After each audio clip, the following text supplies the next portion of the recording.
안녕하세요, 성도 여러분. 오늘은 미가 2장의 말씀을 본문으로 앞서가시는 하나님이란 제목으로 은혜를 나누고자 합니다.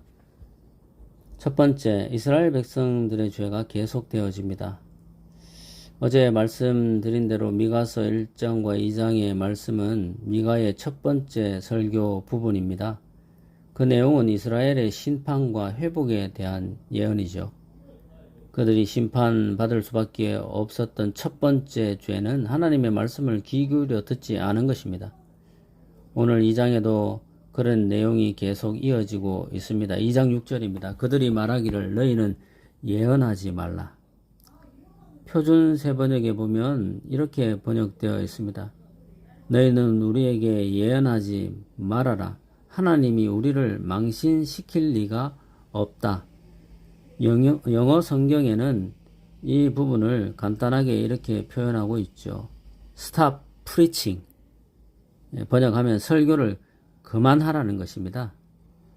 사람은 자기가 듣고 싶은 것만 듣는 경향이 꽤 큽니다. 아무리 좋은 말을 해도 자기가 듣기 싫으면 듣지 않습니다. 하나님의 말씀도 마찬가지입니다. 사랑과 자비와 은혜에 관한 말씀으로 설교를 하면 청중들의 반응은 좋습니다. 그러나 심판과 경고와 그들의 죄를 지적하는 설교를 하면 그들은 영 듣지 않습니다. 다 그런 것은 아니지만 대부분 그렇습니다. 여러분 로마서 10장 17절의 말씀을 아실 것입니다. 믿음은 들음에서 난다고 했습니다. 그런데 듣지 않으면 어떻게 믿음이 자라겠습니까? 실물교훈 59쪽입니다. 그리스도 당시의 바리새인들은 보지 않으려고 눈을 감았고 듣지 않으려고 귀를 막았기 때문에 진리가 저희 마음에 들어갈 수 없었다.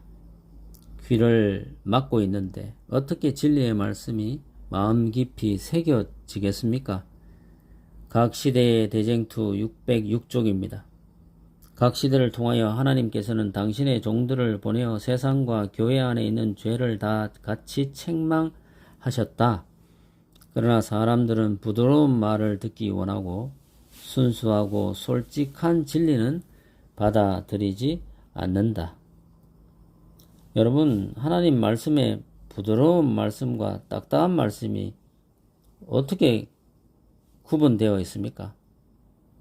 사랑의 말씀은 따뜻해서 좋고 심판의 말씀이라 하더라도 우리를 회개케 하기 위해서 하신 말씀이니 이것도 좋고 저것도 좋고 다 좋은 것입니다.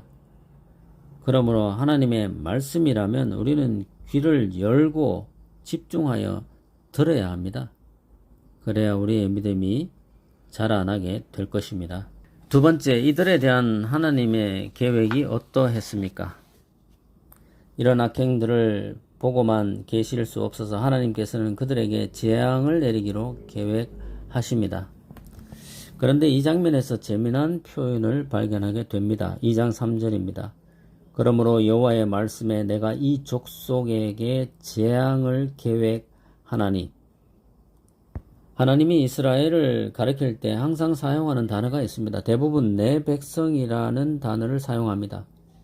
그런데 위의 본문에서 하나님은 그들에게 내릴 재앙을 계획하시면서 내 백성 혹은 백성이라는 단어를 사용하는 대신에 이 족속이라는 단어를 사용하십니다. 이 족속이라는 말은 부모의 말을 잘 듣지 않고 쏙 썩이는 자식에게 흔히 어머니가 사용하는 단어와 비슷한 말입니다. 부모의 속을 썩이는 아들에게 어머니는 어떤 말을 하십니까? 야 이 썩을 놈아, 야 이 인간아, 야 이 족속아 라는 말을 사용하지 않습니까?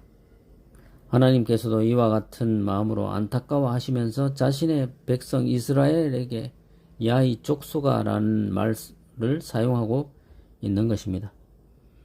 여러분, 우리가 하나님으로부터 우리가 들어야 할 말은 이 족속아 라는 말이 아니라 나의 의엽분, 나의 백성아 라는 말입니다. 여러분 모두 하나님으로부터 나의 귀한 백성, 의엽분, 자녀가 되기를 간절히 바랍니다. 세 번째, 앞서 가시는 하나님입니다. 이스라엘 백성이 아무리 큰 죄를 지어도 하나님께서 답답하셔서 그들을 향하여 야 이 족속아 라는 단어를 사용해도 하나님은 여전히 그들을 아끼고 사랑하셔서 결국은 그들을 회복시키시고 돌보아 주십니다. 이런 따뜻한 하나님의 사랑이 2장 마지막 부분에 언급되어 있습니다. 2장 12절과 13절입니다. 야곱아, 내가 반드시 너희 무리를 다 모으고 내가 반드시 이스라엘의 남은 자를 모으고 길을 여는 자가 그들 앞에 올라가고 그들은 길을 열어 성문에 이르러서는 그리로 나갈 것이며 그들의 왕이 앞서가며 여호와께서는 선두로 가시리라. 여기 본문에서 하나님의 사랑이 묻어있는 단어를 발견하게 됩니다. 몇 개나 발견할 수 있습니까? 먼저 하나님이 흩어져 있던 자기 백성을 한 곳으로 모으십니다. 그리고 그들에게 길을 여는 자가 되십니다. 또한 이것이 끝이 아닙니다. 언제나 어디서나 그들의 앞에 서서 선두로 가시면서 그들의 갈 길을 인도하십니다. 그리스도인 문서 선교 312쪽입니다. 그대들이 믿음으로 나가면 주님께서는 앞서 가시면서 당신의 빛을 그들의 길에 비춰 주실 것이다. 사랑하는 여러분, 부드러운 말만 들으려 하지 맙시다. 하나님의 말씀은 뭐든지 좋습니다. 하나님으로부터 이 족속아 라는 말 대신에 어여쁜 자라는 말을 들읍시다. 어디든지 언제든지 하나님이 우리 앞서 가신다는 사실을 기억하고 오늘 하루도 담대히 전진하시기를 간절히 바랍니다.